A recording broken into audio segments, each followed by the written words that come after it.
Good morning! Good morning! Dugay-dugay po, wala kawali, no?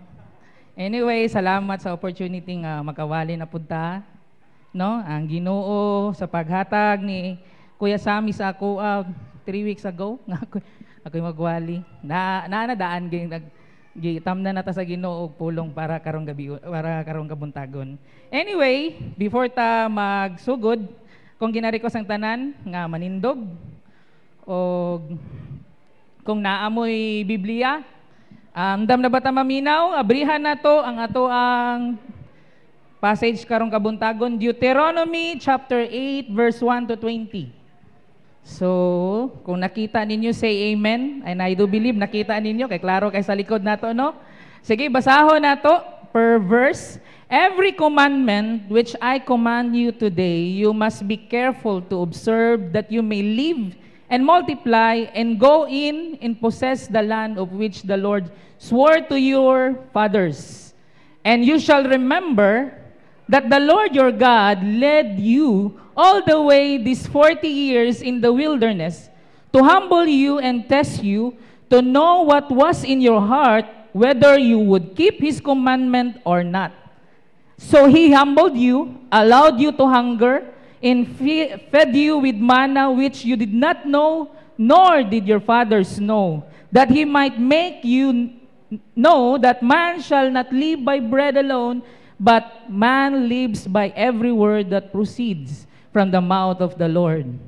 Your garments did not wear out on you, nor did your foot swell these 40 years.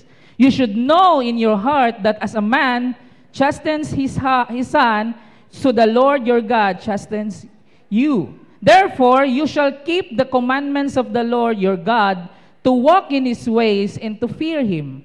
For the Lord your God is bringing you into a good land, and a land of brooks of water and fountains and springs that flow out of valleys and hills, a land of wheat and barley, of vines and fig trees and pomegranates, a land of olive oil and honey, a land in which you will eat bread without scarcity, in which you will lack nothing, a land whose stones are iron, and out of whose hills you can dig copper. When you have eaten and are full, then you shall bless the Lord your God for the good land which has given you. Beware that you did not forget the Lord your God by not keeping His commandments, His judgments, and His statutes, which I command you today.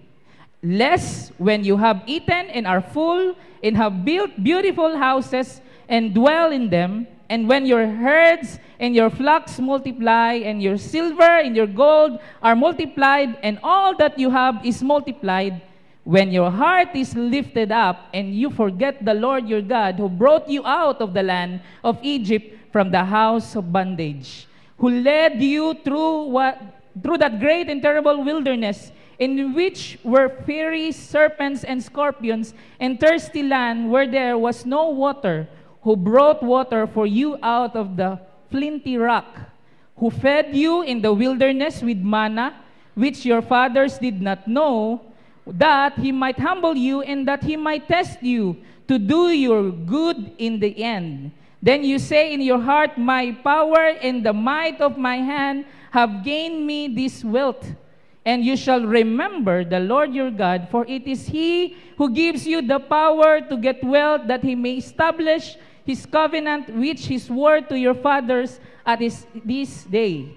Then it shall be, if you by any means forget the Lord your God, and follow other gods, and serve them, and worship them, I testify against you this day, that you shall surely perish.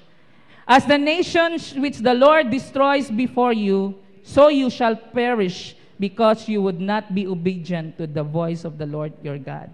May the Lord bless the reading of His word this morning. Let us all pray. Let's bow our heads. Lord Jesus, we praise You. We glorify Your name. Thank You, God, for the hearts na imong gipang-prepare sa amo ang karong kabuntagon.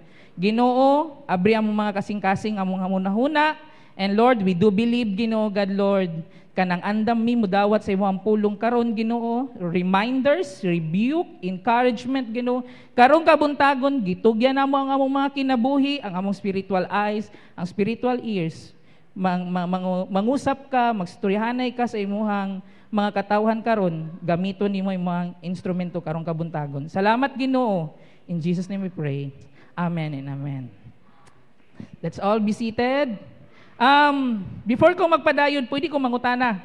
Kinsa ba diri sa ato ang limtanon na? Limtanon na? Ha? Kanang, dali ra kay makalimot. Nabay limtanon na sa ato diri? Usahay, no? Usahay. Usahay, no? Ako, limtanon pug ko, no? Well, nagtanaw ko sa internet ba? Unsa ang mga statistics lang god regarding sa kalimot? Na ako'y nahibaw-an, unom ka butang kanunay or mga butang ang mga tao mo na gyunay kanunay malimtan. No? Number 1 is mga nawong. 42% malimtan. Matingana lang ka 2 years ago, 2 years from now, matingana ka kinsa gani na siya, ha? Pero nakahibalo ka sa pangalan ang nawong lisod na. No? Next is unsayang gisulti. 49%. Unsayang gisulti. Mao gani nang pasalamat ta sa Ginoo sa teknolohiya kay ang matag simbahan ni evolve pod. Sa una ang pastor muwali papel lang gyud, Bible. No, pero 10% lang after sa usa ka semana mahinumduman sa wali. Pero tungod kay visual na ta karon, dako-dako nga porsyento. Ang masulod, no, mahinumduman nato sa tong hunahuna o sa tong kasing-kasing. Third is unsa to ang gisulti. That is 53%. No, sa imong gisulti nalimtan. No, nalimtan, no. Next is mga telephone numbers and cellphone numbers. That is pila to ka percent? 57%. Next is asa nimo gibutang ang usa ka butang? Ano? 60%.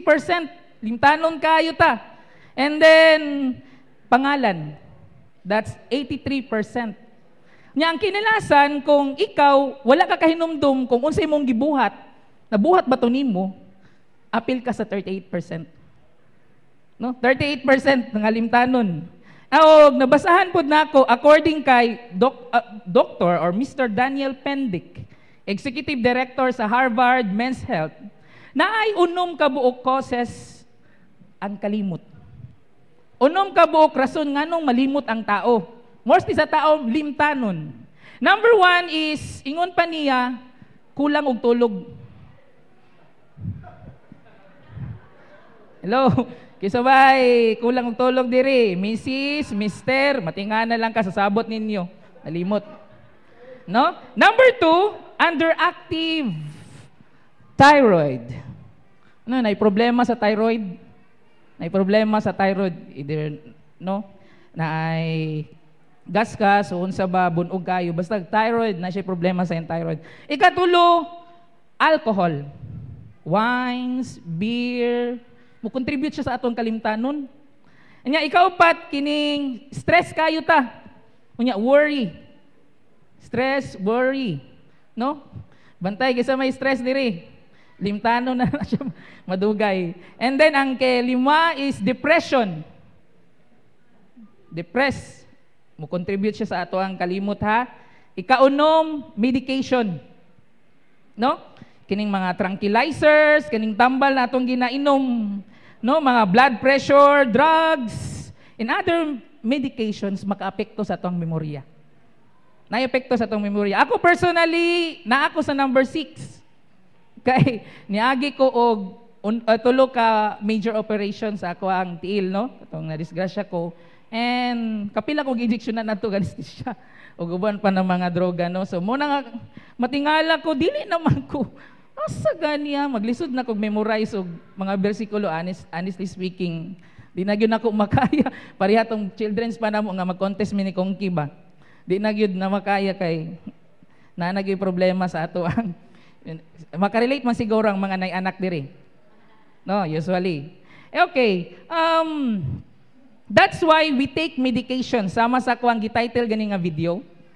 Vemo plus gold. Dili ko dealer adto ha. Pero gitagaan ta lang og idea kung unsay posible topic sa ato ang wali karon. Katong Memo plus gold, brain, no, memory enhancer para mas dili ta malimot, makontra na to ang kalimot, no?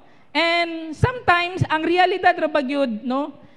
Naagyud tay statement sa ato ang kinabuhi nga dali ra pud nimo makalimot uy. No, naagi mga panahon nga imong friend, imong misis, imong mister, imong classmates, imong close friends masultihan gyud nimo, limtanan nimo uy. And sometimes it's reality. Realidad. No, realidad na to. No, forgetfulness, kaning kalimtanon, has been a problem most people experience. Kita gyud tanan, mostly. In our lifetime, there are many things we forget. Number one, example, children forget the sacrifices their parents make for them. Mga anak, usahay, dili ma-value ang kahago sa mga inahan ug amahan.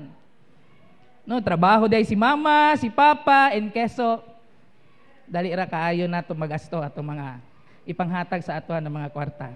Number two, students forget the teachers that taught them. Sahay, makalimot. Kita ni mo yung teacher sa elementary, high school, si mama na ma'am na lang. Wanay pangalan. Nalimot na ta. Katulo, we forget faces, dates, no? Faces, dates, places, or even names of old friends. No, nagtanaw ko og katong kay Chacha gani kanang sa Itbulaga this week lang si Danica Soto og si Mark Pingris gipangutana ang ilahang wedding anniversary dili match. Nalimot. No, nalimot sila. But unfortunately, most of what we forgot is not all that serious. Dili man kaayo na seryoso kung limtanon ta. Di man siguro ta maimperno kung limtanon ta. Ana lang na mga butanga. And God's message this morning will be focusing on the word forgetfulness in the spiritual realm. Forgetfulness, pero sa konteksto sa spiritual. Nato na mga kinabuhi as Kristohanon.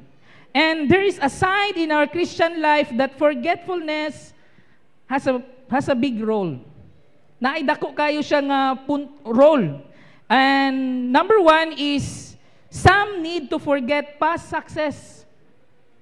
Dili gyud dapat ang magdwell sa ato ang mga success in the past. Kay kung magdwell ka adto, probably ang imuhang future, mutubo imong pride. Grabe, gamit kay ko adto na time ba. Mutubo na ang pride. Dapat dili dwell. Go on. Ang Ginoo lang mo gamit sa imo. Okay? Number two, some need to forget past failures in your Christian life. Nabay mga oportunidad nga natumba ta sa tuwang pagkakristohanon. Dili ka mo dwell adto igsuon. Gamiton pa ka sa Ginoo. Saka lang. No, tindog. Number three is all of us need to forget past grievances. Dili dapat magpuyo sa atong mga kasing-kasing ang kasuko, kaligutgot, kalimtan. Kalimtan. Number four, all of us need to forget our fears. Dapat dili gyud daw nato pud magdwell sa atong mga kahadlok. Sa ato ang kinabuhi kay we do believe ang Ginoo magapanalangin ug bagauban sa ato. Imagine ka 70 times sa Bible ang pulong nga fear not. So, nag-ingon gyud ang Ginoo, dili gyud dapat ang mahadlok. But on the other side of the story, that's the good side. The other side of the story is forgetfulness in the spiritual realms is also more serious. Serious. Ngano? This morning, I like to share to you the another form of forgetfulness that we are prone to commit. Karong kabuntagon, other sides of forgetfulness ang ato ang pagatapikan.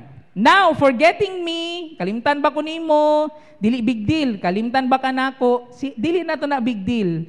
Pero pag kalimtan nato ang Ginoo, ang iyang gibuhat sa ato ang mga kinabuhi, terrible. Kisay mo, o yun, terrible. Terrible. No?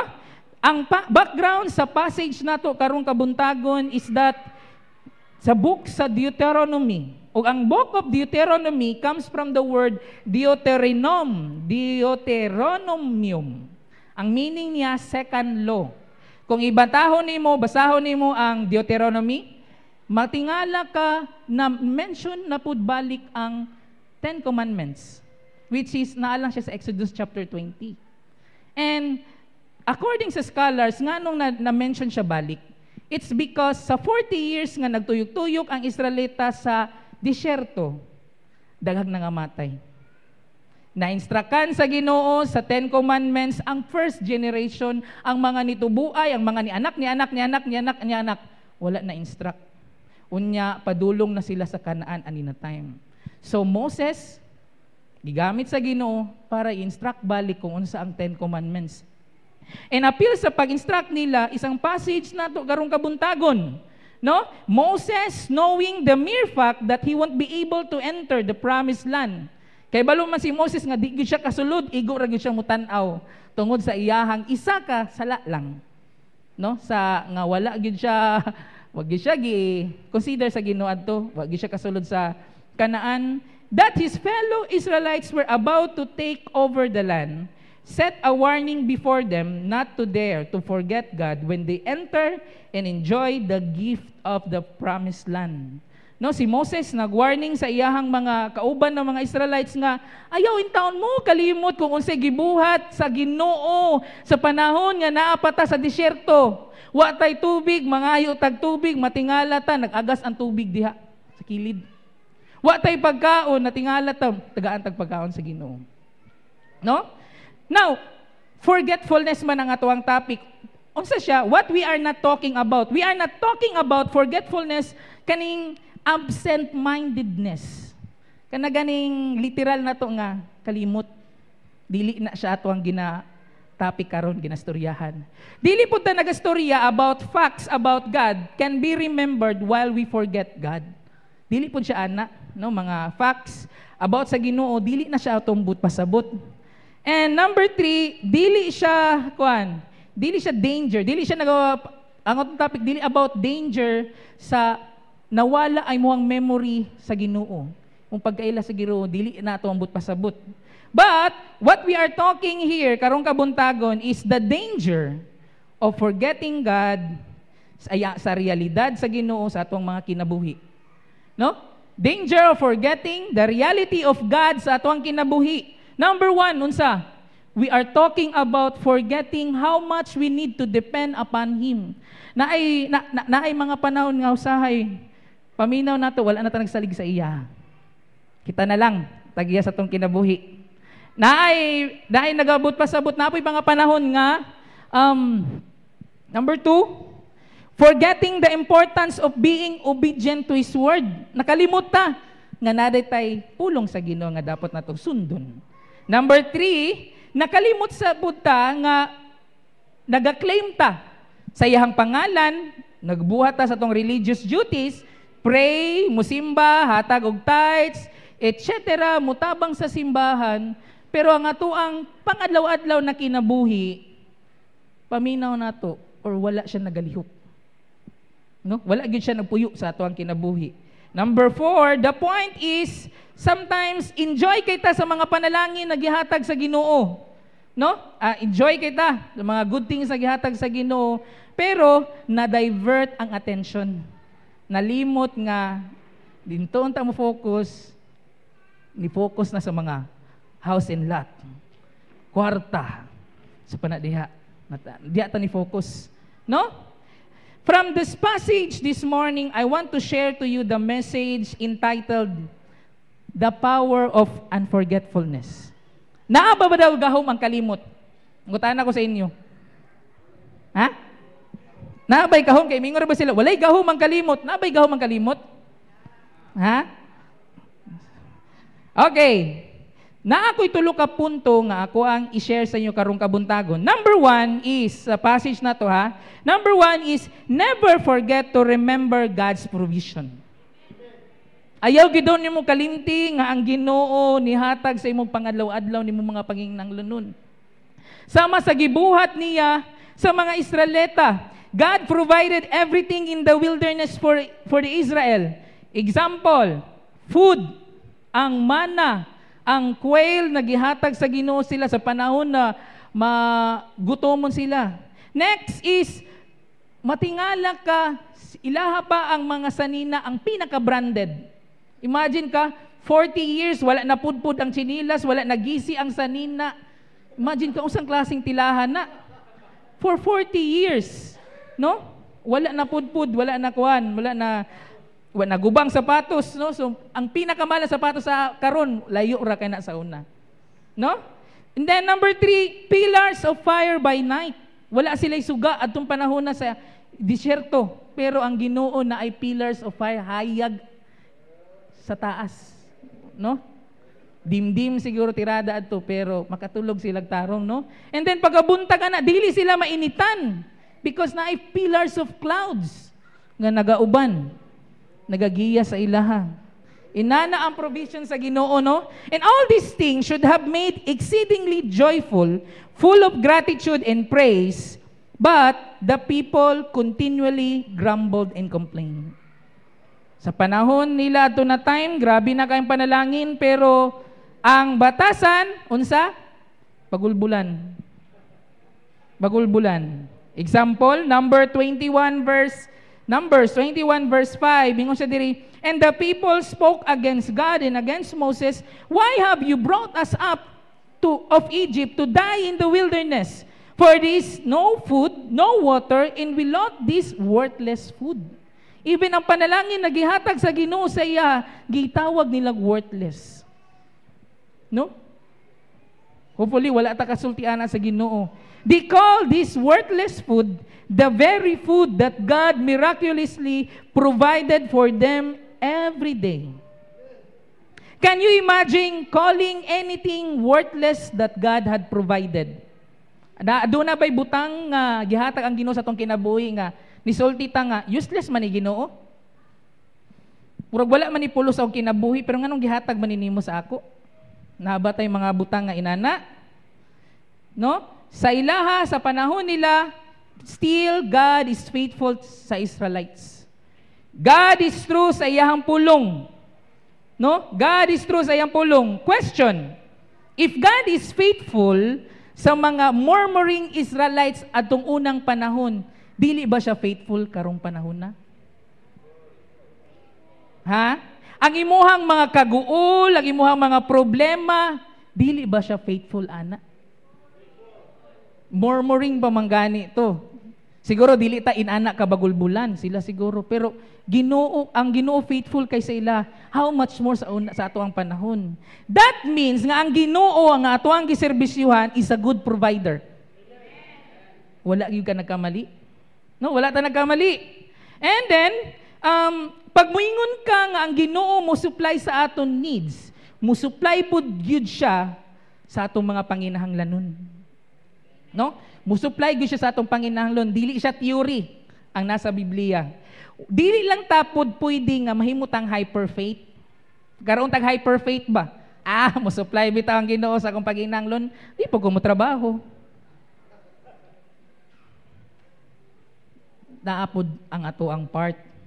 No? Let's look at verse 18 sa ato ang bersikulo. Naay ato ni siyang i-divide into 3. Letter A niya, remember the Lord your God, no? Kanunay daw natong hinumduman ang Ginoo. No? In times of abundance or in times of kawadon, no? Especially pag abundansya ta, it is easy to forget the Lord. Pag naagani tanan, given tanan resources, dali ra kay ta malimot sa Ginoo. No? Or at least no longer seek Him with the urgency we once had. Katong panahon nga wala pa ka, grabe kayo imuhang dut-dut sa Ginoo, Lord. Sa panahon na gihatagan ka, Lord. Naay diferensya. Murag dili naman kay ta inani ka intense sa panahon nga wala pa tagi panalanginan sa Ginoo. Pero katong naa natay panalangin, medyo bugnaw kaya to ang Lord. No? Pero ang ingon sa pulong sa Ginoo dapat kanunay nato siyang hinumduman. The degree sa atong pagpangayo, sa pag-worship, sa Ginoo, katong panahon nga wala pa tagi panalanginan, or panahon nga nangayo pa ta, sa mga panalangin, dili pariha, kung ato siyang ikumpara. No? Dili pariha. Part sa verse, B, it is He who gives you power to get wealth. No? Sometimes, we often thinking highly of our own hard work and brilliance. Yet we must see that God gives us the brain, the body, the talent. Wala gyud tay atoa. It's all from God. Kana ganing sahay gani musulti ta gani nga muhatag ta sa ato ang ikapulo para sa Ginoo. Honestly speaking, wala dili gyud atoa. Sa Ginoo gyud tanan ba? Siya goy nihatag sa tong trabaho. Siya inihatag sa imong maayong nga lawas. Siya inihatag sa imuhag, wala nagkasakit na anak, nagkasakit na bana. And then, no? Mura na ito ang ngakuan. No? Wala gyud tay atua. Everything comes from God. Awards, achievements, and everything that we have, and we will be our results of God's immeasurable goodness. Sometimes, lisod ra ba kaayo muhatag sa Ginoo? Particularly sa panghatag gani. Lisod kayo muhatag sa Ginoo tungod atong pride of ownership. Mo niya mong na tunan sa Bible School. Lisod kayo muhatag sa Ginoo labi nag ikapulo ni trabaho kag unom ka adlaw tungod kay naa kay pride of ownership kay hinaguan man gud nako. Ikaw lagi naghatag Lord pero ako magoy naghinago. So 10 ra man imo ang gihatag na porsyento, 10 pud ang gihatag. No, lisod kayo daw usay pa daw lisod pag gidaw kay nakuuto ng 10%. Sa ato. No? Okay, C, that He may establish His covenant. This reminds us why God has blessed us. His plan is that it would ultimately further His eternal purpose. Kadunay gyud tang gina-educate ana nga ang mga butang nga naata, ang mga panalangin nga naata, dili lang na para sa atoa, kundili para gyud na sa iyahang gingharian, sa iyang kingdom. Okay? No? Therefore, we have no right to use our blessings, material, to further selfish purposes. Instead, we should use our resources to advance His kingdom.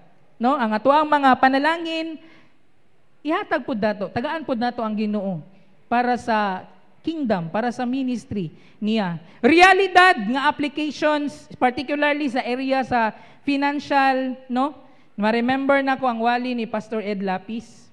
No, Pastor Ed Lapis, ingon siya diri, dili daw nato hayaan, dili daw nato tugtan nga kining mga quote-unquote dato, kining quote-unquote may kaya, kining quote-unquote arang-arangan lang ang muhatag, mo-donate para sa simbahan or programa sa simbahan kay sila ra in taon ang mapanalanginan. Ngano di ay, pag kinilang ba ang imuhang nadawat, wala kay karapatang muhatag, mo-donate? Kay kung inana daw mahitabo, kining ato ang mga arang-arangan, quote-unquote, sila lang pud ang maabuso, sila lang pud ang panalanginan sa Ginoo. Kita nga kanunay, nahabitaw sila, asang panalangin nato? Ha? Asang panalangin nato? Hinumdumi ang prinsipyo ra ba sa Ginoo, panalanginan ka pag muhatag ka. Dili panalanginan ta pag nidawat ta. Hello? Tama ba?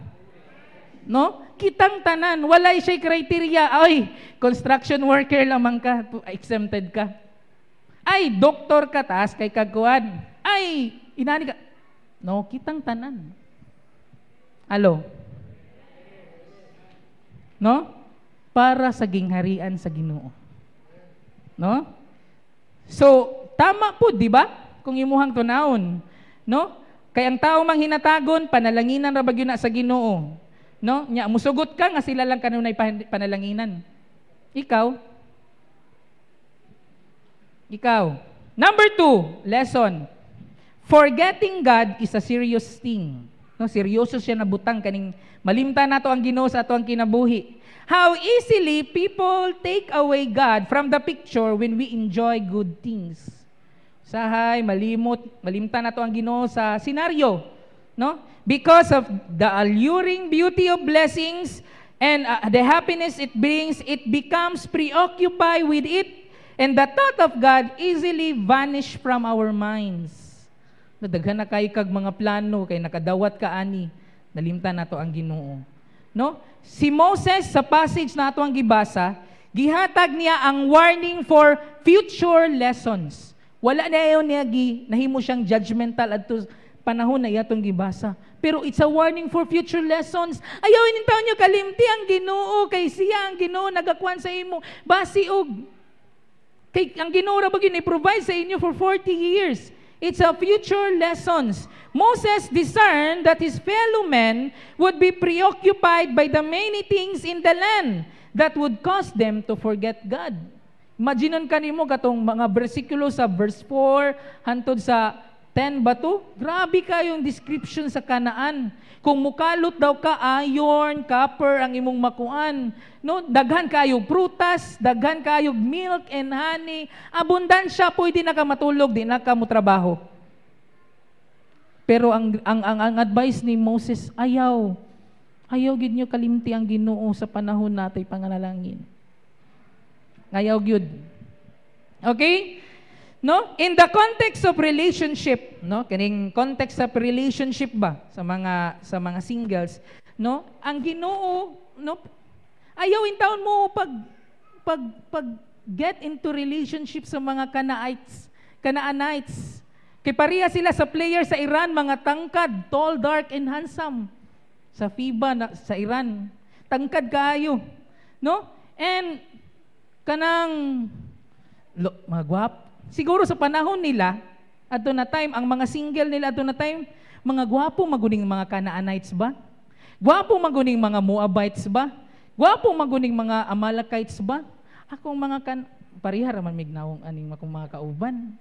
Sa konteksto pod nato karon, pag-uban raman mi pros raman mi mga Christian diri sa simbahan, gwapo manggod ang nasa gawas. Ayaw ang ingon sa Ginoo. Ayaw kalimti ang Ginoo. No? Ayaw kalimti ang Ginoo. No? Description sa Kanaan, land flowing with milk and honey. Imagine ka na, murag sapa ang gatas ug ang honey. So description lang na, wala na gyud pangayuon kinanatanan. And you know, history sa record sa Bible, bihira ra kayo. Nagialaw sa Ginoo ang mga anghel na makit-an sa tao. It's because ang gloria nga naapod sa mga anghel. Na tendency ang tao nga pag makakita ganig anghel, mubaw ug mo worship. Example, katong initial reaction ni John the Beloved, pagkakita niya sa anghel, nibaw siya adto. No? Naay tendency ang tao to worship creations than the Creator. Naay tendency, malimtan nato. And even today, we are not exempted of that. Hello? No? You see, it's easily to take God's protection, provision, also for granted. We seldom take notice or thank God sa mga butang nga naata. No? Malimot na lang tag thank you, Lord, sa mga butang nga naata. Or mo thank you lang ta pag natubag na itong mga pag-ampo. No? Dapat, wala para ba gitubag ang pag-ampo? Di-claim na nimo nga gitubag ang pag-ampo. Thank you ka. Dili mo thank you lang after. No? Kung sa mga ginagmay pa lang ng mga panalangin, malimta nato ang Ginoo. Dili gyud taga panalanginan sa mga dinagko. Pero ang ato ang mga damgo, grabe kay dinagko. Pero ginagmay pa lang na panalangin, dili malimtan pa manggay nato, dili ta tagaan, dili ta himong steward sa Ginoo sa mga dagko. Amen. No? Number 3, ikatulo. The danger becomes most prevailing when we are enjoying prosperity. No? Pag naanata sa panahon sa kaarahay, haruhay, no? Tagaan tag trabaho, itagaan ta og gwapa nga pamilya, anak sa panadiha, usahay. Thank you, Lord. No? Ang problema sa Deuteronomy chapter 8 is the problems of wealth in the promised land. Kung tanawan nimo ang verse 7 to 9 niya, no? Grabe kayang description. Good land, brooks of water, fountains, spring, flowing out in the valleys of hills, na ay wheat, na ay barley, na ay fig trees, na ay vines, olive trees, na ay mga pwede ka mukaon og bread nga wala gyud na daot, no? Tanan, the land is plenty. No? Pero Moses naga-remind sa ato nga the problem is, no, faced in the promised land was not adversity, dili kalisod. Ang problema nila pag musulod sila sa promised land, pero prosperity. No? Application, in the midst of material blessings, kaniya to ang mga panalangin nga madawat nato, most of us, it will lead us to spiritual poverty. Kini mga panalangin nga nadawat nato karon physical, usahay sa spiritual na bahin, nahimutang gabok. Nahimutang gabok. No? Dili sala nga magkaroon ta og mga panalangin. Clarify lang ha, sa atong mga kinabuhi. The point is, it is sometimes difficult to follow God. When life is easy, we can fall to prey to temptation. Dili lang ta magkaroon og literal na mga temptasyon sa mga atake ni Satanas, pero even ang mga haruhay nato na mga kinabuhi. Na ipanahon nga magkuan puta, prone ta ana sa temptasyon. At the back sa mga abundansya, prosperity sa ato ang mga kinabuhi, people have this tendency to forget the being behind all of it. No? Malimtan nato ang Ginoo. I remember usa ka description sa leadership, Pareto principle. No, gi-associate na ako siya sa panalangin nga naata. Kung tan-awon nato, 20% effort, 80% result. Ako siyang gikuan ba? So kung 20% ang ato ang pangayo lang sa Ginoo, Lord, 20% lang gyud nga blessings. Panalangin ko. Grabe kayo ang iyahang thank you. 80%. No? Grabe kay pasalamat, Lord, thank you. Pwede mo syagit, pwede mo. Grabe pasalamat. Pero nagkaana mo kadako ang panalangin na nihatag sa Ginoo na abot og 80. Usahay 20% na lang po ang atong pasalamat. Nahimo bitaw kung matarong sa mata sa Ginoo. Okay ra, no? 20% na lang atong pasalamat ni baba, no? And a lot of Bible characters in the Bible have faced danger in plenty.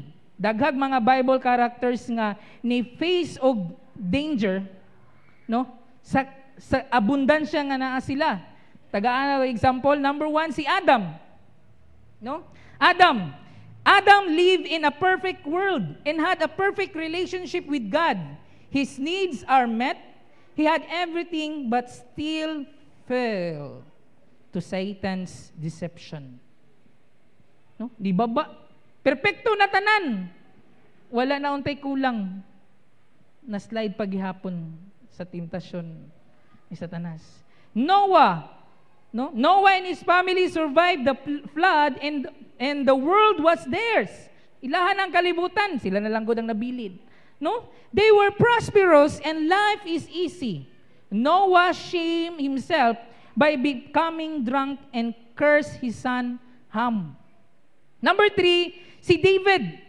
David ruled well in Israel, was a dominant nation politically, economically, militarily, but in the midst of prosperity and success, he committed adultery with Bathsheba and had her husband Uriah murdered.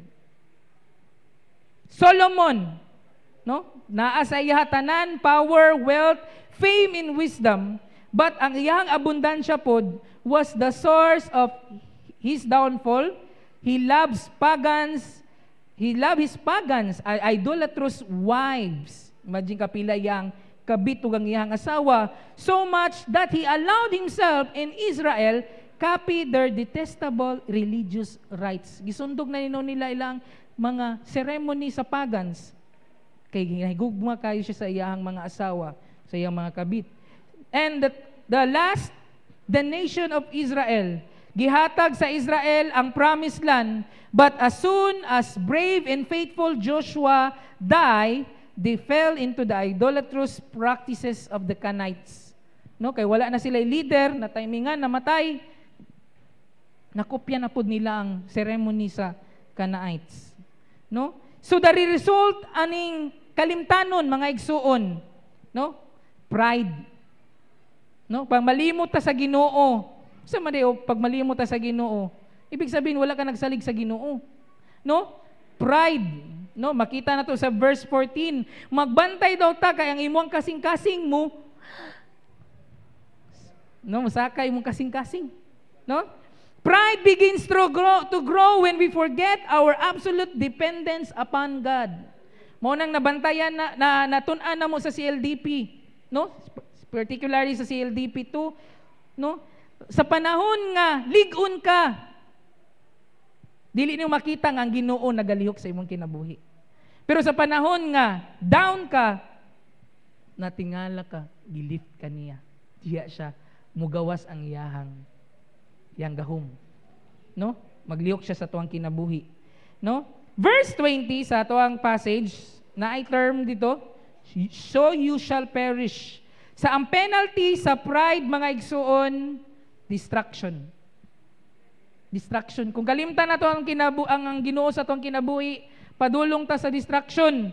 Dili lang ni gipanalanginan even to those person who suffer, no, pati sa mga nag-suffer po og mga trial sa kinabuhi. No, pwede po ang pride mag-exist. And pride is the greatest danger in the Christian life. No? It is the most satanic of sins. Imagine ka, mora na sala ni Satanas, gibuhat niya sa una. Pride. Pero mao na nakapatagak saya sa langit. It is the satanic of sins because it was by pride that Satan himself fell. Satan prizes a proud believer over the most notorious sinner because he looks at the proud believer and says, there is a man just like me. No? There's a man just like me. Si Satan, mas mupabor siya sa tao, Kristohanon nga ma-pride kontra sa notorious nga kriminal. Kay balo siya, pariha mi adto. Batasan. Pariha mi adto batasan anak niya.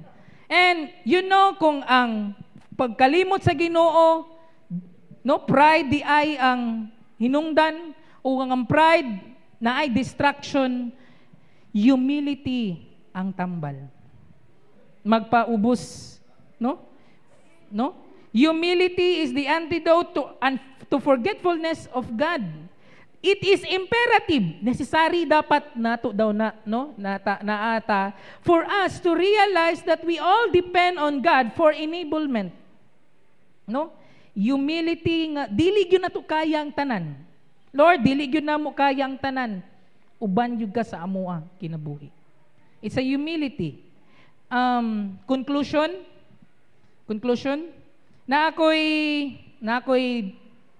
conversation sa bana ni Blessel, no, Belgian, and katong gibaybo studyhan na mo kaisa diri sa SM kanang diyan na part ng SM British. Usually pag maka-encounter ko og mga sa tawag na mga foreigner ba, mangutana ko unsay window sa mga Kristohanon sa ilahang lugar.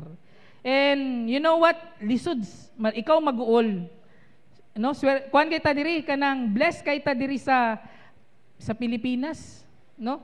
Kay ang simbahan naa nya maginilugay na lang tag membro. Sa uban sa ilahang lugar, sa Belgium, sa England, dagko kay building. 10 lang ka buok ang manimba. Kita bodega og building mo 300 ang manimba. No? Ikaw mag-uol ba? Kaluoy sa ilahang lugar pag-abot sa spirituality. No? Daghan kayog atheist sa ilahang lugar. Nga tao nga dili mo tuo sa Ginoo. It's because nga no? Ang uban sa ilaha ni trabaho dili kay nanginahanglan og kwarta. Ni trabaho kay para na lang sila igamiton panglipay. Dili gid kinahanglan sa ilahang mga kinabuhi. Given tanan sa ilang gobyerno, balay, pagkaon, given tanan. Sa tuwa diri kailangan ta maning kamot sa Pilipinas. Pero sa ilaha given tanan, gobyerno mo hatud. Sila mo trabaho, sila optional. And daghan kayo percentage sa ilaha ang atheist, no? Daghan kay percentage sa ilaha ang atheist dili mo tuo sa Ginoo. Na ako'y nabasahan nga isa ka praise sa akong gibasa nga libro. Ingon siya didto, kung ang tao daw naapay muhatag sa iyahang panginahanglanon lain sa Ginoo, iyahang kalimtan ng Ginoo. Hello. Bisaya lang nako to kay wag yun ako siya nakita ba. Kung ang tao daw naay muhatag sa iyahang mga panginahanglanon aside sa Ginoo, kalimtan niya ang Ginoo. Na ako'y mga pangutana sa akong kasing-kasing, Lord, wala ba minahimong Christian nation sa Asia kay tungod kay ang amuang mga future ginatugyan namo sa imo? Kay wala mi kahibalo sa mga kalisod sa ilaing lugar, grabe kayo ang atheist. Tungod ba kay gitawag tag Christian nation kay nagsaligta tanan sa Ginoo sa ato ang future. Nahadlok ta. Wa tay trabaho, ang ato ang anak wala ikaon, inana ba mi nahitabo sa amuha sa Pilipinas? Hopefully unta dili inana tong rason. No? Nisimba ta sa Ginoo kay nahigugma gyud ta sa Ginoo. Amen. Inay mong katapat, nisimba ta sa Ginoo kay nahigugma ta sa Ginoo. No?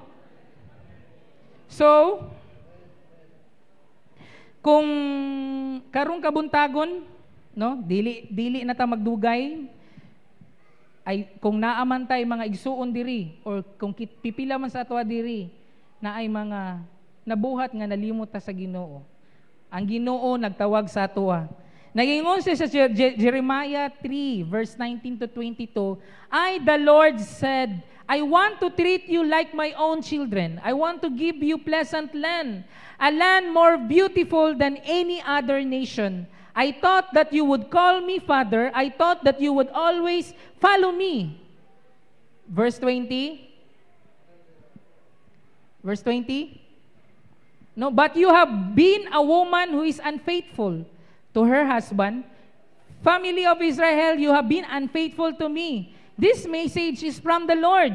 You can hear crying on the bare hills. These people of Israel are crying and praying for mercy.